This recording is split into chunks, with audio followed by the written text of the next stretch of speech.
So welcome to our web series, and moving the screen back a bit so that my enormous head doesn't look bigger than usual. We're here to answer any questions you may have about international baccalaureate programs of any type. Even if your children go to other schools or have an idea of going to other schools, we're very happy to answer those questions. We're all here today. Our main topic is to talk about what to look for in a school. So the traits of quality schools. And at any moment, you're very welcome to type any messages or questions on our live Facebook page or here on Zoom, and we will work to address those questions as quickly as we're able.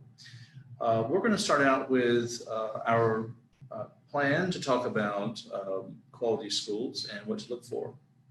And we've narrowed it down to 5 major topics. Of course, it really is sort of endless because education is complicated and diverse, depending on the type of curriculum and some the student interests and your personal interests as parents.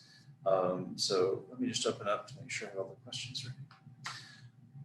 Anything you'd like to say, Nesma, before we get started? No, we can just start. Okay.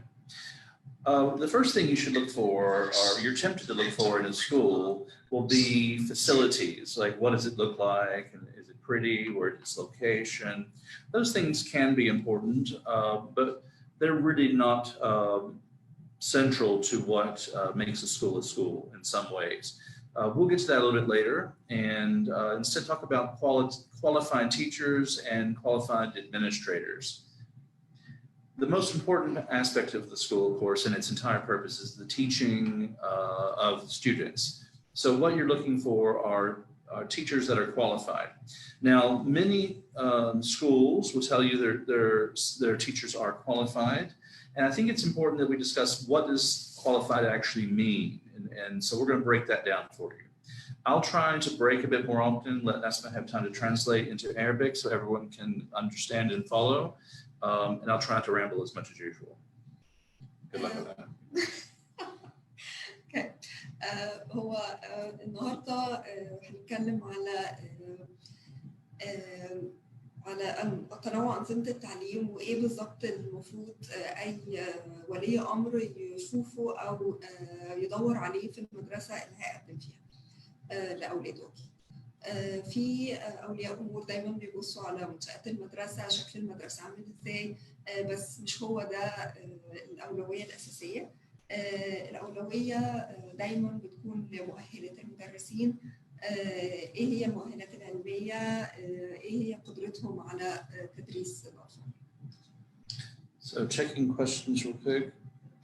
Abir, we're answering your question right now, in fact. So just be patient, listen to what we're saying, and then if you need further clarification, ask that question again. Okay, so teacher qualifications are interesting and complicated. So first of all, let's talk about national qualifications. Every single country in the world has its own definition of what a teacher who is qualified for a classroom or a subject. So for example, in Egypt, to teach primary or elementary education, grades 1 through grades 5, a teacher should have either a degree in English, language and literature, and or a government course on teaching. So those are the 2 ways to be qualified to teach a homeroom class as an Egyptian national. أول حاجة هنتكلم عليها هي المؤهلات المحلية للمدرسين. كل بلد ليها مؤهلات أو بتعتمد مؤهلات معينة للتدريس. بالنسبة لمصر المدرسين المفروض يدرسوا المرحلة الابتدائية، المفروض يكون معهم درجة علمية في اللغة الإنجليزية أو تربية من كلية التربية أو درجة في اللغة الإنجليزية عامة، أو يكون معهم الكورس أو التدريب التربوي اللي بيبقى موجود في جامعة عين شمس أو في جامعة UC. So to be clear, we're talking about Egyptian nationals teaching in grades 1 through grade 5. in accordance with the government of Egypt's qualifications. That may not be our qualifications, but that's certainly what the government requires. Our qualifications will be on top of that. So we have that as an example. To teach visual arts, or to teach music, to teach physical education, French, you should have a degree, not in English language and literature, but in those specific subjects from specific faculty in specific universities in Egypt. دي زي ما ذكرنا دي المؤهلات العلمية أو مؤهلات للمدرسين اللي بيدرسوا المرحلة الابتدائية في مصر. بالنسبة لمادة الرسم أو الموسيقى أو الرياضة، المؤهل طبعا بيختلف حسب المادة اللي هم بيدرسوها، بس لازم يكون معاهم مؤهل للمادة دي تحديدا. So when we go to secondary education, which we're not going to be a secondary school for 2 years, in 2022 we will start our grade 6 and grade 7s. So when we hire those teachers, we'll be looking first and foremost at the government requirements to hire those teachers. And those are to have a degree in the subject being taught. This is very common around the world, in fact. So if you're going to teach English, you need to have a degree in English language and literature. If you're teaching mathematics, you should have a degree in mathematics. If you're teaching biology, then you have a degree in biological sciences. So when we get to the secondary hiring, that's what we look at, and that's what you should look for in the schools that you are planning for your children to attend. بالنسبة للمرحلة الثانوية، احنا مش هيكون عندنا مرحلة ثانوية لحد سنة 2022 إن شاء الله. هنبدأ السنة دي بمرحلة الستة والسبعة. متطلبات الوزارة برضو بتكون إن المدرس يكون حاصل على مؤهل علمي في المادة اللي هيدرسها، سواء كانت إنجليزي فيكون حاصل على مؤهل علمي في مادة اللغة الإنجليزية، لو علوم أحياء مثلا أو رياضة برضو يكون حاصل على مؤهل علمي في المادة دي. So national qualifications are what we've just discussed. The school itself has additional qualifications that we're looking for depending on position. دي المؤهلات المحلية اللي مطلوبة من وزارة التربية والتعليم المصرية. أما بالنسبة للمدرسة فإحنا عندنا مؤهلات تانية مطلوبة بالنسبة لنا، وهي أكيد بتفوق المطلوبة من الوزارة. So for example, we have a language requirement for English for homeroom teachers. So for grades early years 1, 3-year-old children through grade 5, we have to cover first the national qualifications, but in addition to that, we require a C1 level of English. A C1 means almost native speaker. I am C2, Nesma is C1, C2, and our teachers need to have it C1 or even C2. على سبيل المثال عندنا في المدرسة بالإضافة إلى المؤهل المطلوب أو المؤهلات المطلوبة من الوزارة، إحنا مهم عندنا مستوى اللغة الإنجليزية. فبالنسبة للمدرسين اللي هيدرسوا من رياض الأطفال والمرحلة الابتدائية لازم يكون مستوى اللغة الإنجليزية عالي، وفي تقييم معين بيتم الاعتماد عليه. فمثلا المدرس لازم يكون مستواه في اللغة الإنجليزية C1، وهو زي المتحدثين الأصليين للغة. يعني مثلا مستر أندي هو في مستوى C2، فالمدرس يكون أقرب للمتحدثين الأصليين للغة. So before we continue, we've got 2 questions. One is from Ayat, and she's asking about class sizes. We'll get to that after the qualified teachers, if you just give me a few minutes. And then Musa Mohammed is asking about important things you should consider when applying to school. Musa, this is exactly what we're talking about right now. What do quality and schools look like? And the first thing we're talking about is qualified staff. We want to make sure in our school, but you should also make sure of any school your kids are attending that the staff is actually qualified to teach. هو احنا جالنا سؤالين، سؤال عن حجم الفصل بالظبط في المدرسة، والسؤال الثاني عن ايه بالظبط اللي ندور عليه في التقديم للمدرسة. فهو ده بالظبط اللي احنا بنتكلم عليه. بالنسبة لحجم الفصل فده هنتكلم عليه احنا تناوله كمان شوية. بالنسبة لايه بالظبط اللي ندور عليه في المدرسة، فده اللي احنا بنتكلم عليه، وهو ده اللي احنا ابتدينا نتكلم عليه من الأول، وابتدينا بمؤهلات المدرسين. Honestly, the nationality of a teacher is completely irrelevant. And a lot of schools will market themselves as having native English speakers or whatever that might be. We have native English speakers or native English equivalencies here in Egypt, for example, and there's no reason to discriminate against those people. So we're really, in our particular school, are only interested in qualified teachers who have a certain language ability that's proven, in fact. بالنسبة لجنسية المدرسين فهي مش عنصر أساسي خالص، لأن في مدارس بتعتمد في التسويق على جنسية المدرسين وإن هم بيعينوا مدرسين من المتحدثين الأصليين للغة الإنجليزية. بس بالنسبة لنا إحنا شايفين إن في مدرسين مصريين بمستوى لغة إنجليزية مقارب جدا أو مماثل حتى للمتحدثين الأصليين باللغة الإنجليزية. فمش الأساس هو الجنسية، الأساس هو القدرة على التحدث باللغة الإنجليزية بطلاقة. So we've covered national requirements. The Egyptian government and its Ministry of Education have also indicated the minimal qualifications for foreign hires. And for teachers who teach early years 1 through grade 5, they must have a degree in primary or elementary or early childhood education. بالنسبة لوزارة التربية والتعليم المصرية في زي ما في متطلبات لمؤهلات المدرسين المصريين، في متطلبات لمؤهلات المدرسين الأجانب. فبالنسبة للمدرسين اللي هيدرسوا مرحلة رياض الأطفال والمرحلة الابتدائية لازم يكون معهم مؤهل في تدريس رياض الأطفال أو المرحلة الابتدائية. Additionally, if a grade 1 through grade 5 teacher has a degree in English language, but also experience teaching primary and or their national qualification, which we'll talk about in a minute, then they can also teach in primary. بالإضافة لده لو المدرس الأجنبي معاه مؤهل في اللغة الإنجليزية ومعاه خبرة في التدريس، ده برضه بيعتبر مؤهل ليه أو بيؤهله إن هو يدرس. Schools have qualifications. Again, part of that can be a language requirement. For us, for foreigners, they absolutely have to have 3 years minimal experience teaching outside of this country. And that's, I believe, a legal requirement because we come in as on a work permit that shows that we have experience and we're bringing that to the country and we'll all benefit from that.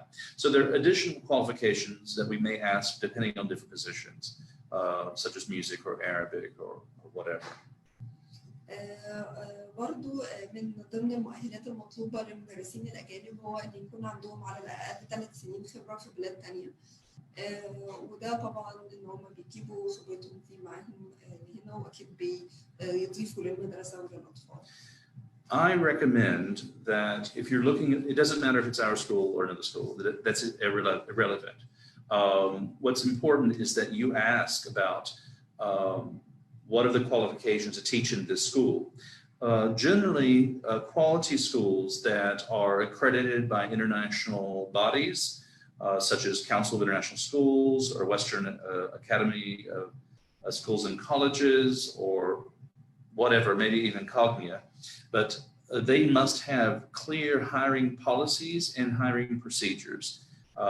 As a fee-paying parent, I don't see that you cannot ask to see a copy of the hiring policy or the hiring procedure to make sure that the credentials, the qualifications of your children's teachers are what they should be in accordance with law, but also in accordance with what the accreditation agencies recommend or require. احنا المره دي مش بنتكلم بس على المدرسه، احنا بنتكلم على المدارس عامه وايه بالظبط ندور عليه في اي مدرسه. فاهم سؤال هو السؤال عن مؤهلات المدرسين، واي مدرسه معتمده، اي مدرسه دوليه معتمده من مؤسسات اعتماد دوليه لازم يكون عندها سياسات تعيين. سياسات التعيين دي بتقول ايه بالظبط المؤهلات المطلوبه، ولازم تكون المؤهلات دي معتمده على اكيد متطلبات الوزاره ومتطلبات المدرسه نفسها. Again, I don't pay a lot of attention or have much interest in discussing people's nationality and if that makes them a better teacher or a worse teacher. You have good and bad staff, teaching staff, all over the world, and it really does not matter the nationality. American teachers are not better than Egyptian teachers are not better than Chinese teachers. They're all individuals, and I think that's important to consider. Now, you may be interested in a certain language level, and I think that's important, especially if you're an American, British curriculum, or if you are planning for students in your school to go on to international universities. The language level has to be very high. So more emphasis must be placed on the actual language abilities and requirements of the teaching staff. And that's something you really shouldn't compromise about. هو مفيش أي اهتمام بمناقشة الجنسية وتأثيرها على إذا كان المدرس ده هيكون مدرس كويس ولا لا، لأن مفيش أي ارتباط ما بين الجنسية وما بين إذا كان المدرس هيكون كويس. فالمدرسين كلهم بيبقوا أفراد، فإحنا بنعاملهم على إنهم أفراد مش على إن دي جنسية معينة فتكون أحسن. أهم حاجة هو مستوى اللغة، ودي حاجة إحنا بندور عليها أو أي مدرسة المفروض تدور عليها طالما هي مدرسة دولية، وطالما المدرسة دي بتفكر أو في من خططها إن الطلاب هيروحوا لجامعات دولية، فمستوى اللغة ده نقطة مهمة. I'd like to say one more thing about teachers before we answer Ayat's question. I'm sorry, I don't see very well, so I have to have everything right into my eyeball. The last thing I'd like to say is professional development. All teachers in all schools that are quality schools must continually promote professional development with their staff. In IB schools, it's required. You cannot get around it, even if you wanted to. We don't want to, but if you wanted to, that's just not going to happen. We had to have continual workshops about all kinds of things, whether it be assessment or delivering the program or lesson planning. But your school really should invest in their teachers so that the instruction continues to improve and that the needs of the students are continually met. That type of professional development could be about meeting the special needs of individual children. It could be about integrating curriculum, making connections between math and science or science and music. Other things could be on student discipline. It could be about the importance of language teaching for all teachers. Types of assessments that schools should give. So there should be really a professional development plan in your school, and there should be some documentation of that as well. So there should be a plan and documentation, but make sure your teachers are trained and being retrained and retooled at all times. في جزء برضو من مؤهلات المدرسين هو خطة تطوير المعلمين وتدريبهم، ودي لازم تكون خطة فيها استمرارية، ويكون في الموضوع ده بيتم بصفة دورية، وده حاجة مهمة جدا في متطلبات المدارس الدولية، سواء التدريب ده عن طرق التدريس، عن تخطيط الدروس، عن التقييم، عن مراعاة الفروق الفردية للطلاب، كل ده أو أهمية تدريس اللغة، كل ده بيؤثر على تطوير العملية التعليمية وبيخليها تتم بشكل أفضل. Now, Ayat, I hope you're online. I'm going to read your question out loud. I'm going to let Nesma answer the question in English and then in Arabic, and I'll follow up with further comments if needed. So, many schools, especially in Egypt, have a problem with the number of students dedicated to each class. What is the ideal number?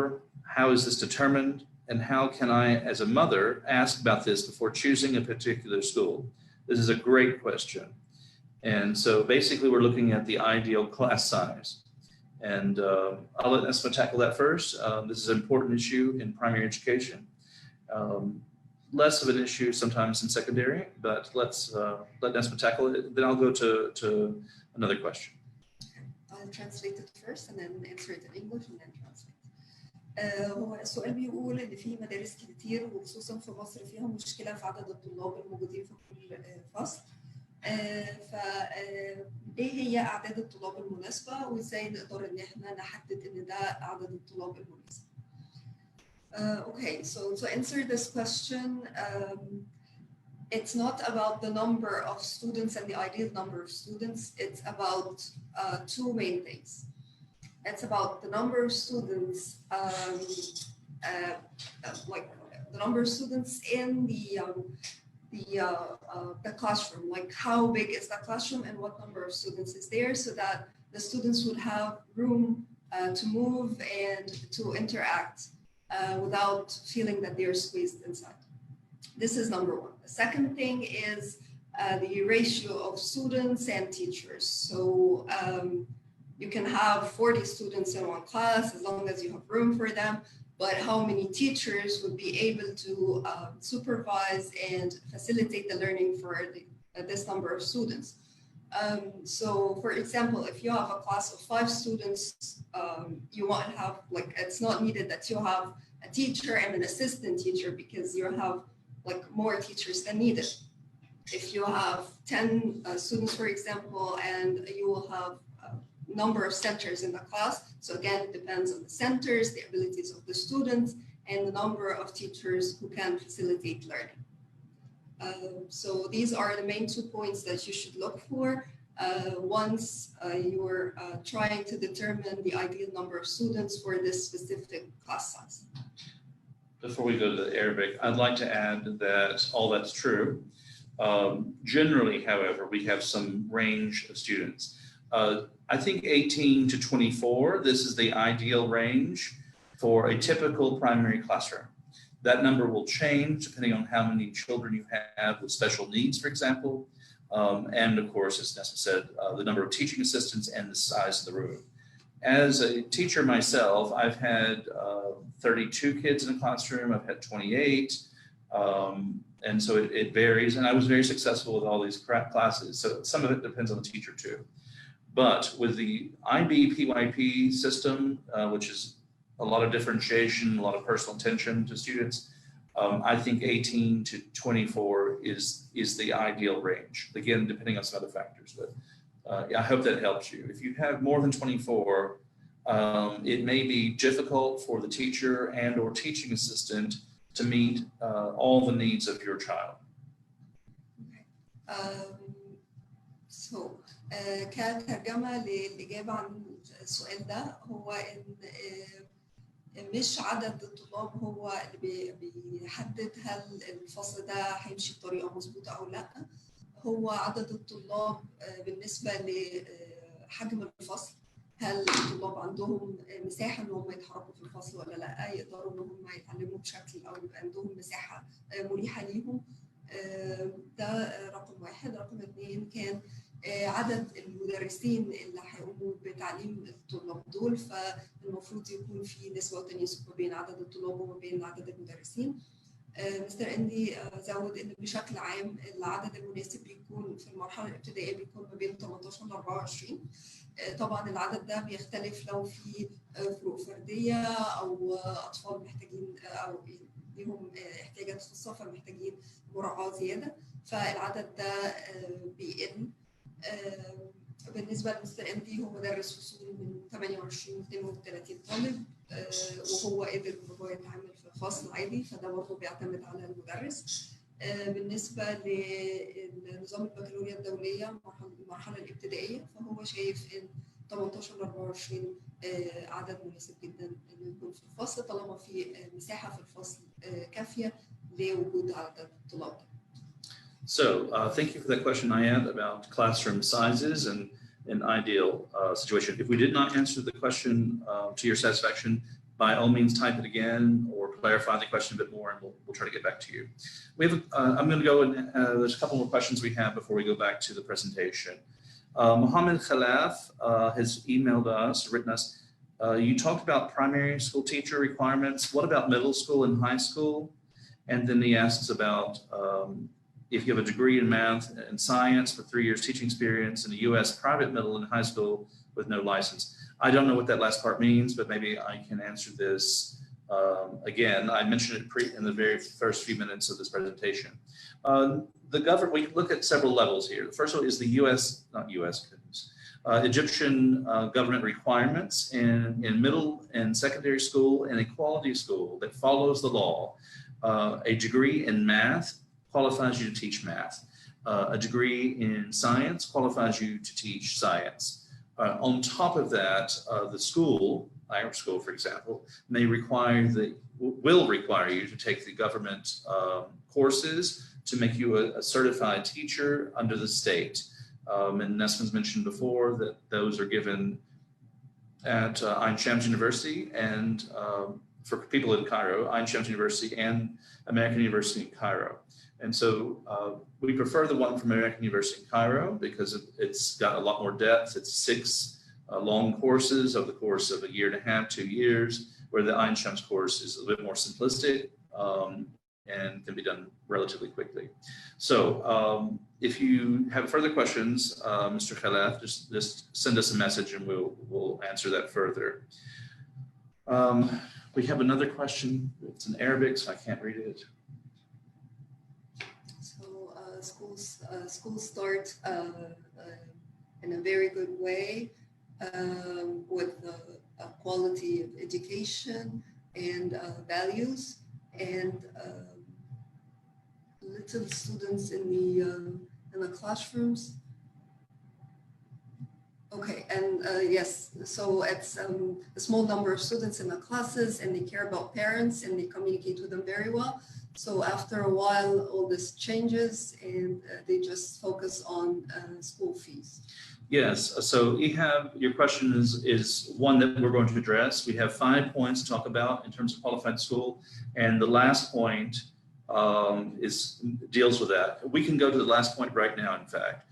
A lot of schools that we're all familiar with, and it's not Egypt, it's the world, that they start out with a lot of attention to policies and qualifications and curriculum and parents, all those good things, because of course they need enrollment, because enrollment means profit, and there's nothing wrong with profit schools, and we're one too. What you should look at is the quality of the school through its stability. So if the school starts emphasizing more about the financial aspect and reduces the quality of education and reduces the quality of the teachers, reduces the number and quality of teaching materials and resources, then you need to leave that school. That's as simple as it gets, because they're clearly just out to make profit and not to meet the school's mission, vision, and values. No one says in their mission, vision, and values that our school's here to make tons of money. If you say that and believe that, then your school cannot be, for example, an IB school and cannot be accredited by any international body. And if you're looking for a quality school, you don't want to be in a school that does not have international accreditation or IB authorization, in my personal opinion. So other factors you can look at, Ihab and everyone else who's listening, is so you look at the mission statement and see if they're doing what the mission says as opposed to just being concerned about money. The other thing is that you need to make sure there's not a lot of teacher turnover and administration turnover. I think all of us are familiar with schools in some place, me in 6 or 7 different countries, and also in Egypt, and most of you in Egypt, where a lot of teachers leave. So 50%, 75%, 30% of teachers are leaving every year for whatever reason. But when you have that large number of people leaving for either a better opportunity or a safer opportunity or more stability or more professional, that means there's something fundamentally not working in that school correctly. It's the same with administration. I've worked in several schools where I had a new administrator every single year. And fundamentally, that just means there's a flaw in the hiring process. You're not hiring people who believe in the mission, vision, and value of the schools, or you are, and then you're not following it. So they just go on to be more effective somewhere else. I know Nesma's been taking a lot of notes about that, but yeah. Sorry about that. I could read them. Sorry about that. But school stability is very important, but also making sure a school follows its mission, vision, and values. And that's where you get to the conflict between school fees and that. So if that's not happening, that's not a quality school, and you need to go to another one. You're not going to win that battle as an individual parent or teacher or administrator. إجابة على السؤال هو في مدارس أكيد بتركز في الأول على السياسات وعلى شكل المدرسة وعلى طريقة في التعامل، وده كله بيبقى بهدف إن هم يستقطبوا أولياء الأمور وطلاب علشان يحصلوا على مصاريف. لو بعد كده المدارس ابتدت تقلل من الكفاءة دي أو ابتدت ما تطبقش السياسات اللي تم الاتفاق عليها، أكيد لازم أولياء الأمور ينقلوا أولادهم، لأن هدف المدرسة الأساسي ما كانش التعليم من البداية، وهو كان إن هم يحصلوا على المصاريف. وده أكيد هيأثر بعد كده على اعتماد المدرسة، لأن مفيش مؤسسات اعتماد دولية كويسة أو على مستوى عالي بتوافق أو بيكون بتتقبل إن يكون في تغيير في السياسات، أو إن المدرسة ما بتمشيش على قيم وعلى هي قالته في الأول. بالنسبة للنقطة دي برضو بيبان من أعداد المدرسين اللي بيمشوا من المدرسة، فلو أعداد المدرسين اللي بيمشوا من المدرسة كبيرة فده بيدل على إن في مشكلة في المدرسة. وكذلك الأفراد من الإدارة اللي بيمشوا، لأن ده يا إما بيدل على إن في مشكلة في التعيين، إن الناس فعلا مش مؤمنة بمهمة المدرسة، أو إن في مشكلة في المدرسة نفسها وفي تطبيقها لمهمتها. Well, I don't know what happened, but we've got a whole list of questions finally, which makes us very excited. So today's conversation is about what to look for to find a quality school. And we've talked about already qualified teachers, qualified school leadership. What does that look like on the national level, but also at the school level or even international level? We talked about stability in a school and making sure that there is stability and that schools are following their mission, vision, and value statements. If they're, instead of just being concerned about profit and reducing the quality of teaching and learning in the school. We're going to move to policies in a few seconds, but before we do that, I want to answer the questions that are being asked, and because they're good questions, frankly. Just translate this word. Yeah, please. I'm sorry. People will be able to follow. طيب دي النقاط اللي احنا اتكلمنا فيها، اتكلمنا على مؤهلات المدرسين حاليا وعالميا، واتكلمنا على نسبة استقرار المدرسة وتطبيق المدرسة للرؤية ومهمتها والقيم بتاعتها. So Yvette has emailed us a question here on Facebook Live. This year, my daughter is in preschool. It's an IB school outside of Egypt. How do you see the impact of transition for this age if we move to another country and a new school for her? And what are the criteria I should consider to facilitate this change for her when choosing a new school?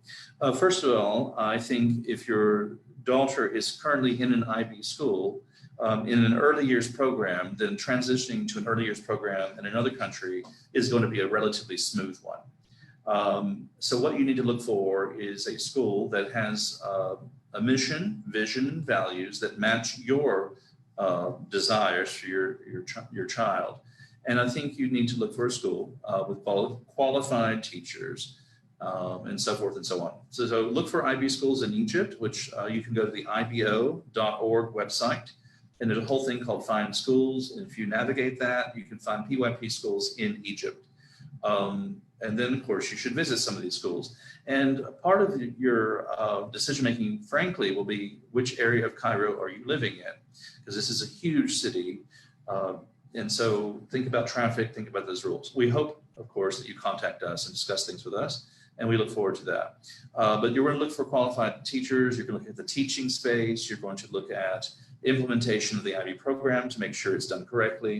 And again, making sure that the school's mission and vision and values, which necessarily line up with the IB, are things that you believe in and buy into yourself. So I hope that answered your question. If not, definitely email us in the question or contact us by phone or email, and I'll talk to you further.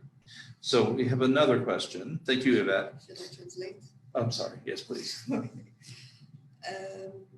فالسؤال كان لو أنا عندي بنت في مرحلة رياض الأطفال في مدرسة تابعة للبكالوريا الدولية أو بتطبق نظام البكالوريا الدولية بس خارج مصر، وهتتنقل جوه مصر،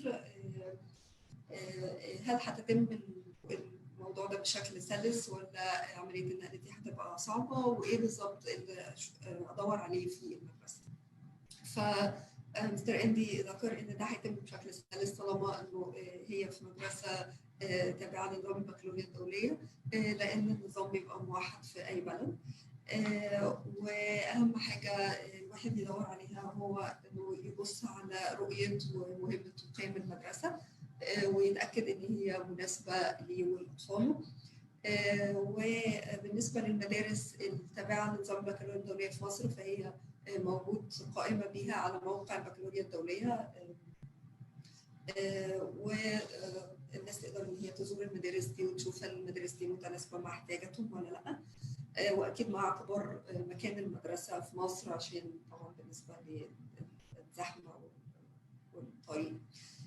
واكيد مهم جدا ان يبقى معروف مؤهلات المدرسين في المدرسه دي واماكن التعليم زي الفصول الموجوده في المدرسه.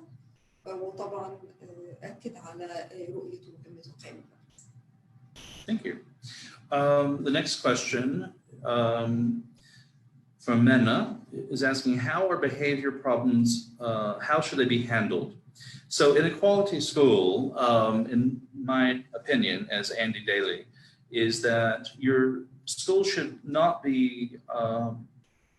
just relying on something like detention or expulsion. Those are ways of addressing behavior, that's for sure. And I went through that myself as a student, but there was never any effort to discover what the root of the problem was. Behavior is the result of something else. So we need to find what is that something else. A kid is bored, or they've been bullied, or they're looking for attention because they're neglected at home. There has to be something that's causing them to lash out or do things in contravention of the school's rules. So I think a real program doesn't just punish kids, it actually tries to work with them to discover what the root of the problem is. And in the case of our school, for example, if we see repeated or alarming or disruptive behaviors that cannot be handled in the classroom, we refer that to the counselor, and the counselor works with the student and the parents to sort out what the issue is. Students whose needs for behavior are beyond our ability to address it, then they will have to look for a new school that might be able to better address the problem for the next school year. But for the moment, you should look for schools that have a behavior policy and a behavior plan that doesn't just punish kids, but also is about sorting out the original root of the issue. What is causing this? السؤال كان عن مشكلات السلوك وكيفية التعامل معها. هو الأساس في التعامل مع مشكلات السلوك هو محاولة إن الواحد يلاقي سبب سوء السلوك، مش إن إحنا نرفض الطلاب أو إن إحنا نبعدهم عن الفصل. لازم يتم معرفة إيه بالظبط المشكلة وإيه اللي بيخلي الطفل يسيء السلوك داخل الفصل. هل بيتم التنمر عليه؟ هل هو محتاج اهتمام أكتر؟ واكيد مش بيتم التعامل مع سوء السلوك بان احنا نعاقب الطفل ده، ان احنا بنحاول نتعامل مع ده ونوصل لاصل المشكله فين ونحاول ان احنا نحلها. وده اكيد مع المسؤول عن سلوك الطلاب في المدرسه، واكيد ده بيتم وفق سياسه السلوك المتبعه من المدرسه. I would also go ahead and say that schools that have very few breaks, that the kids are controlled in the classroom all the time, rigidly sitting in rows and, just listening and not actually engaging and learning, those conditions lead to behavior issues. So there are things that schools can and should do to reduce student boredom and to give the kids a little bit more control in the classroom in terms of their studies and exploration and movement, and more physical education, not less, and more short breaks, but more opportunities to burn off extra energy. These are some policies that schools can have in place or on their timetable or schedule that you should also look for. في نقطة تانية بتأدي لسوء السلوك عند الولاد، وهو قلة أوقات الراحة للطلاب. فأكيد لما الطالب بيبقى دايما قاعد وحاسس بالملل في الفصل، ده بيزود سوء السلوك عنده. فلازم يبقى في وقت أكتر للرياضة حصص التربيه الرياضيه لازم يكون في وقت اكتر للراحه، وان يبقى في فرصه لان هم يلعبوا، واكيد جوه الفصل يكون يتم منحهم فرصه اكتر لانهم يتحكموا في العمليات التعليميه ويبقى ليهم صوت داخل الفصل. I'm so sorry you're translating nonstop. I know you're exhausted. It's just the switch between languages is giving me a hard time. I wish I could speak anything other than English. I have a question from Ali, and or a statement. Lack of practical skills is still a problem for all Egyptian young graduates. How can we start to teach our children different skills, starting from the first years of primary school, especially with IB system? Especially since we are in Egypt, now we have a plan to invest more in human capital. So Ali, I don't know if you have had an opportunity to listen to our earlier web series, or we have questions and answers, like why IB, what does IB do? And a school that properly implements IB necessarily is focusing on skills. Those skills could be anything, learning to share, learning to communicate, communicating what you know in different ways, learning about yourself. Also problem solving, analysis, serving in a leadership role, serving as a member of a team. So IB in primary years and middle years, which goes up to grade 10, are very focused on skills.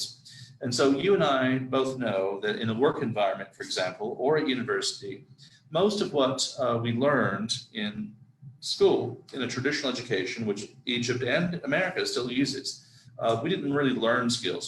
We learned content, and the skills that were useful were things like typing. You know, I continue to use that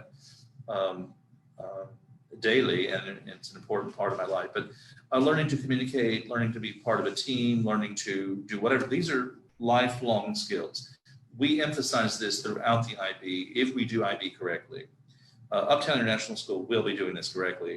And so we just need to be aware of that. So yes, we completely agree that investing in human capital is critical for everybody, but it's the skills that are the matter. The content you can get anytime, anywhere, at any point. And it doesn't have any real purpose. I'm a historian, so I know lots of history, but it's the skills I developed through the study of history that really matter. And that's the ability, of course, to read and write an essay, make an argument, emphasize evidence, understand what's a good source and a bad source. And of course, being able to write an essay or to work on a project as a team, to teach. These are all skills. So I hope that answers your question in some way. And if not, please send me back another question. I'll be glad to try to answer it. Sorry about that. No, it's fine. اوكي هو سؤال بيقول ان في مشكله في الانظمه التعليميه بشكل عام، هو ان مفيش مساحه للتطبيق، وهل احنا نقدر ان احنا ندرب الطلاب على المهارات. فمستر اندي ذكر ان في نظام هو ما يعرفش اكيد خلفيه الشخص اللي سال السؤال عن البكالوريا الدوليه، بس هو ده بالظبط اللي موجود في نظام البكالوريا الدوليه، وهو قائم على مهارات، منها مهارات المشاركه، مهارات التواصل، مهارات حل المشكلات، قدره على قياده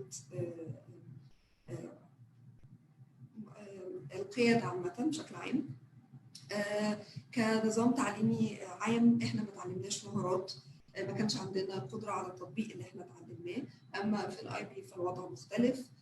لو الاي بي اتطبق بشكل سليم، وده هيتم اكيد في مدرسه ابتاون، وهيتم تطبيق الاي بي بشكل سليم، وهيتم العمل على تنميه مهارات الطلاب.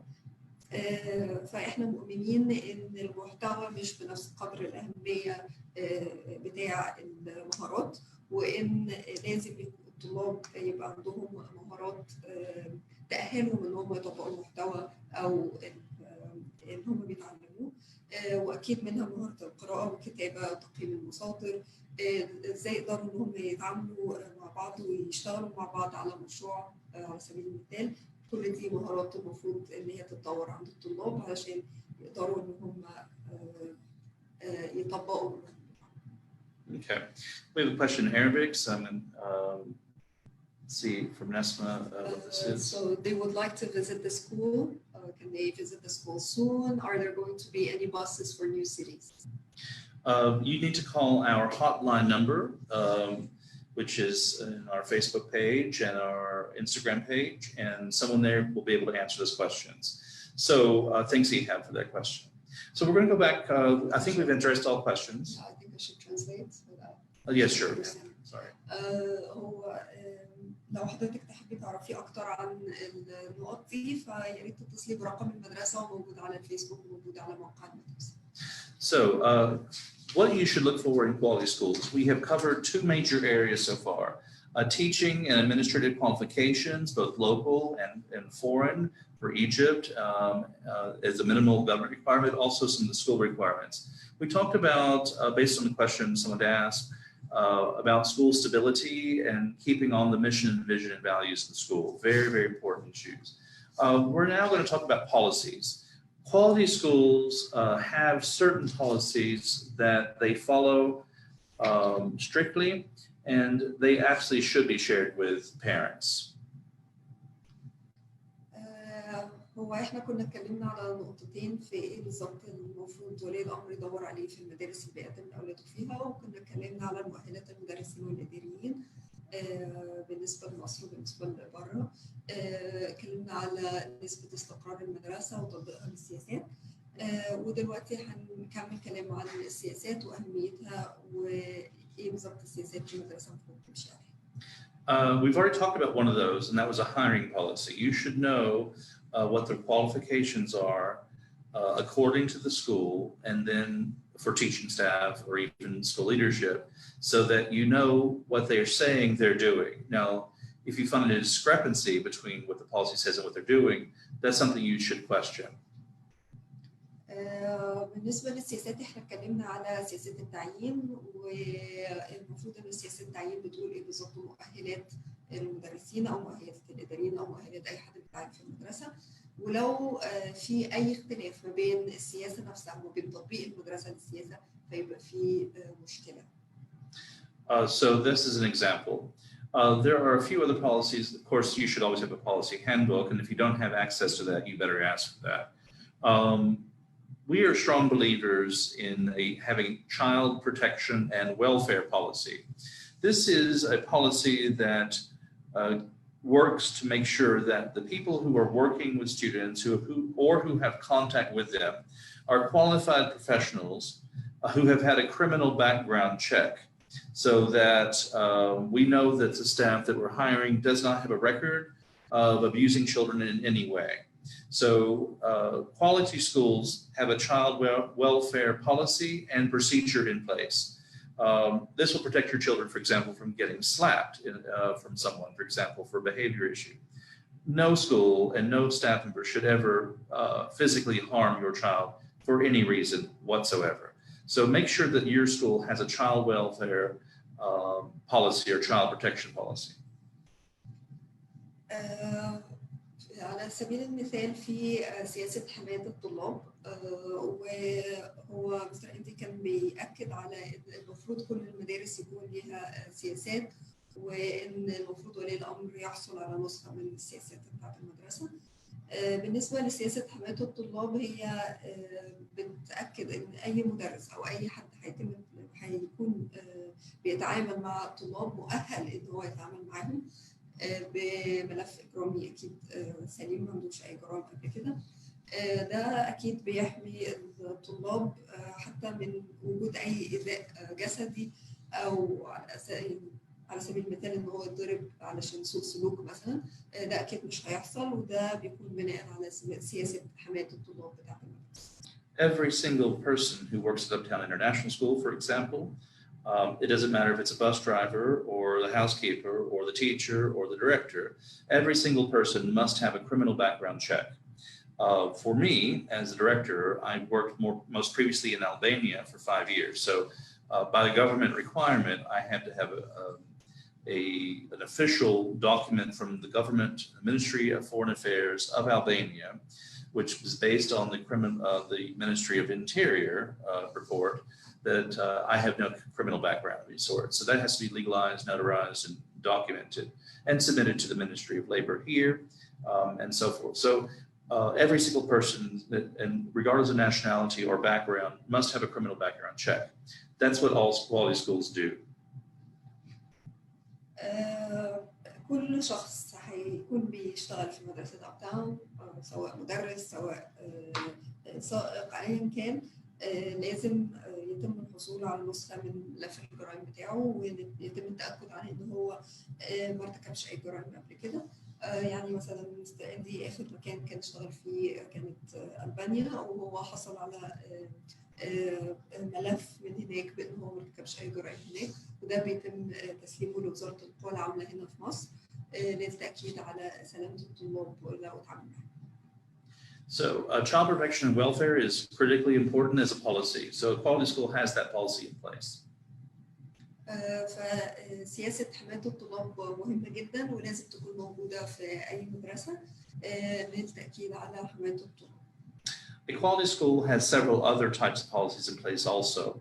One deals with language and how it's taught and about respecting or dealing with addressing the native language of the students so that they continue their language development in their native language as well in some way. So look for a language policy that supports language teaching and multiple language teaching. برضو المفروض المدرسة يكون عندها سياسات لغة وهي طرق تدريس اللغة والتعامل معاها والتعامل مع اللغة الأم للطلبة. فدي المفروض السياسات دي برضو تكون موجودة. You need to look for an assessment policy. The assessment policy is about the types of assessments the school gives. Those might be quizzes, it might be a test, it might be a summative assessment, it might be formative assessment, all depending on the type of school you have.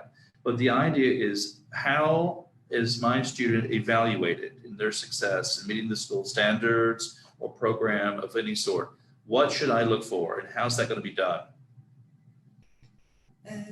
في برضو سياسة التقييم ودي بتتضمن أنواع التقييم سواء هتكون امتحانات في تقييم تكويني تقييم ختامي إزاي هيتم القيام بالتقييمات دي بتكون بتغطي أي معايير بالظبط وهل هي فعلا بتعكس معايير المدرسة ولا لأ فدي برضو لازم تكون موجودة عند المدرسة. So what you should also look for in the assessment policy and the behavior policy is that these are two different areas. I cannot tell you how many people I've interviewed or schools I've worked in where a student's behavior or whatever the teacher decided was poor behavior deducted points from or grades, whatever they deducted because of a kid's behavior. Behaviors are choices. And assessments determine the learning. And so those are two completely different areas. So a quality school does not combine those. You do not punish a kid academically for what they've done or maybe have done in terms of behavior. So we're assessing for the learning. We're not assessing for the behavior. بالنسبة لسياسة التقييم وسياسة السلوك لازم نتأكد إن مش هيتم خصم أي درجات من الأطفال بسبب سلوكهم لأن السلوك ده بيكون اختيار أما بالنسبة للتقييم فلازم يكون تقييم للعملية التعليمية نفسها وإيه بالظبط اللي الطالب اتعلمه مش تقييم لسلوك الطالب. So if there are any questions about that, do let me know. All schools that are quality schools have an inclusion policy, which may also be called a special needs policy. Every kid is different. Every kid has different and specific needs, and some kids have bigger needs than others. Your school should have a policy to talk about what those needs might be and how they're going to address them. What you're looking for is to make sure that not all kids are treated exactly the same, because we all have strengths and weaknesses, and we want to improve the kid in each area. So we need to know their strengths, we need to know their weaknesses, and then a plan to fix those or address those or advance the students' understanding. في برضو سياسة للتمييز أو سياسة الدمج وهي بتبين إيه هي عملية التمييز اللي هتتم في الفصول، إزاي هيتم مراعاة الفروق الفردية للأطفال، إزاي هنقدر نحدد نقاط القوة نقاط الضعف عند الطلاب ونقدر إن إحنا ننميهم. Okay. I think a good school talks about the communication systems and procedures between that explain the relationship between staff, teaching staff, and parents. I am familiar with several schools, thank God I haven't worked for them, where a parent has a complaint or an issue they want to discuss. So they're led right to the classroom and everyone's learning is disrupted to deal with this parent's questions or comments. That's not a good school. A good school has systems in place, and yes, you can make an appointment or you could communicate to them through the school's online platform, whatever that might be. Make an appointment, or there are regular parent-teacher conferences, but in no case should any parent be treated better or with more attention than other parents. Everyone should have equal access, but also reasonable access to the teacher. No student learning should be disrupted because of something that someone from the outside of the classroom wants to deal with. في أي مدرسة كويسة لازم يكون في طرق واضحة للتعامل مع أولياء الأمور وطرق التعامل ما بين العاملين وما بين أولياء الأمور. يعني مثلا في مدارس لو ولي الأمر عنده مشكلة بيقدر إن هو يدخل على الفصل ويقدر إن هو يوقف العملية التعليمية اللي بتتم لمجرد إن هو عنده مشكلة. أكيد ده مش بيدل على ان المدرسه دي عندها او طرق التعامل فيها واضحه، واهم حاجه عندها هي العمليه التعليميه. فلو اي ولي امر عنده اي مشكله المفروض ان المدرسه يكون ليها سياسه في التعامل مع ده، وان هو يقدر ان هو يحصل على ميعاد او عن طريق برنامج التواصل مع المدرسه او عن طريق التليفون. ولازم يكون التعامل مع أولياء الأمور كلهم بنفس الطريقة وتبقى الطريقة دي واضحة وفيها شفافية. To wrap that part up, I would say schools also treat parents with respect. You have children and you clearly are concerned about their education, and so the schools should be able to explain that education to you and work with you for that understanding, but also to build trust and mutual respect. برضو أي مدرسة كويسة لازم يكون في احترام ما بينهم وما بين ولي الأمر، لازم يكون في تعامل دائم ما بينهم، لازم يتم نقاش ومناقشة العملية التعليمية مع ولي الأمر، وإنهم يقدروا إن هم يتطوروا أو يزودوا من معلومات ولي الأمر عن العملية التعليمية. So we only have about 3 minutes, so I need to rush through the next part a bit faster. We had a question about school fees. That question can be answered by dialing the hotline number on our Facebook or Instagram pages. I don't have anything to do with financial information, so to call that number. Thank you, Shaima, for that question. We have two areas. One is classroom setup. We want to suggest that the classrooms, especially in primary school, look in a different way. And we'll have Nesma talk about that briefly. And then I would talk about international accreditation in external agencies. So let's talk about classroom setup now. فدلوقتي احنا هنتكلم على شكل الفصل بالظبط بيكون عامل ازاي وايه اهميه شكل الفصل في العمليه التعليميه. I'll start in English. So why is classroom setup important in the teaching and learning process? Because how the classroom looks like indicates how learning is happening inside the class. So for example, if you enter a class and you see all students sitting in rows, that means there's no sense of agency. So like the teacher is some source of information, students are just learning content, so there is no application of whatever they are learning. So, but when you enter a class with lots of centers, groups, you can see many resources there. That means that students have a choice. Their needs are met because they can choose between different resources and materials. They are grouped, so that means they're interacting together. The resources also indicate that there is hands-on activities going on and there is sense of application, and the interaction indicates that they're using their skills, whether they're communication skills or social skills or all other skills, whether reading, writing, whatever, all other skills.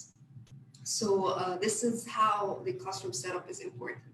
There's another point, which is student work and displaying student work. So if you enter a class, you should see lots of student work displayed, because this is an indication of how students are progressing and how they are learning, and you can see the type of activities they are doing inside the class. Also, you should see flexible seats, because this is also some type of meeting students' needs. So you can't force a child to sit somewhere he doesn't want to sit in, because that will affect the way he learns. He will feel bored, he will not be interested. Some kids like sitting in rows and in seats. That's great. That's very fantastic. But it should be their choice. So they choose to sit on the chair, so that's their choice. If they choose to sit on the carpet or on a bouncing ball, for example, so this is their choice. As long as they're not disturbing others, and as long as they're focused and they're doing the activities and they're enjoying. So for the Arabic version of that, okay. Have fun. بالنسبة لشكل الفصل إيه أهميته في العملية التعليمية؟ شكل الفصل بيدل على كيفية القيام بالعملية التعليمية جوه الفصل. فلو الفصل فيه مجرد ديسكات أو طاولات محطوطة قدام بعض، ده معناه إن الطلاب ما بيتعاملوش مع بعض، إن المدرس هو اللي بيدي الطلاب كل المادة العلمية وما فيش أي تطبيق من ناحية الطلاب. فلازم يكون الطلاب قاعدين في مجموعات بيطبقوا اللي هم بيتعلموه، بيستخدموا مهاراتهم سواء مهارات التواصل أو أي نوع من أنواع المهارات التانية. النقطة الثانية هي الأعمال اللي الطلاب قاموا بيها لازم تكون موجودة في كل مكان، لأن ده بيدل على العملية التعليمية وطرق التعلم جوه الفصل. النقطة الثالثة هي إن طرق الجلوس في الفصل لازم تكون متنوعة. في طالب بيحب يقعد على كرسي، احنا مدركين ده عشان كده في كراسي، بس في طرق تانية للجلوس. لو في طالب بيحب يقعد على السجادة، لو في طالب بيحب يقعد على كرة بتتحرك، طالما هو ما بيأثرش على العملية التعليمية للطلاب التانية، وإن هو قاعد مرتاح وقادر إن هو يتعلم بشكل كويس، فهو يقدر يقعد في أي مكان. So we've really sort of run out of time, but I'm still going to take a bit more to address one more aspect of quality schools. Quality schools must be accredited by international bodies or organizations. And so we, as Uptown International School, for example, we are already an IB candidate school, which means we are working towards meeting the authorization requirements for an IB program. That takes a minimum of 2 full school years, but we're already operating under the standards and in accordance with the mission statement of the IBO.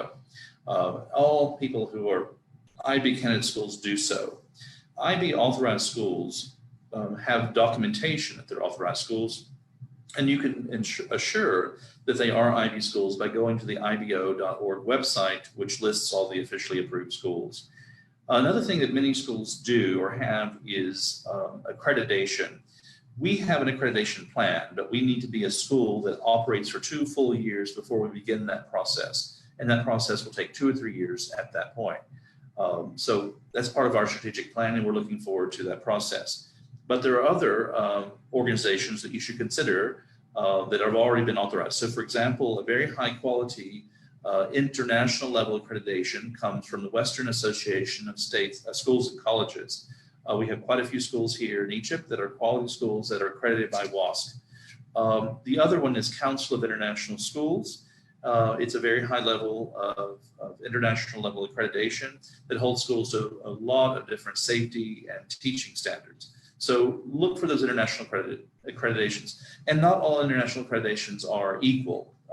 Some Cognia Advanced Ed are pretty good for the most part, but also not considered as strong as Western Academy of Schools and Colleges, Western Association, excuse me, and by Council of International Schools. So if you'd like to know more about that, you're very welcome to contact us, and we will also address those questions. So today's session was on what to look for in a quality school. If you have any questions whatsoever about that or our school, you are very welcome to contact us, and we will work to address that.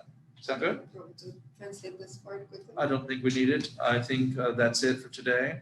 Love all of the viewers, and thank you so much. We'll be back in a week or maybe after Eid, definitely after Eid. And we wish you Eid Mubarak. Okay, have a great day. Anything from you? Okay, thanks, Nesma. Bye-bye.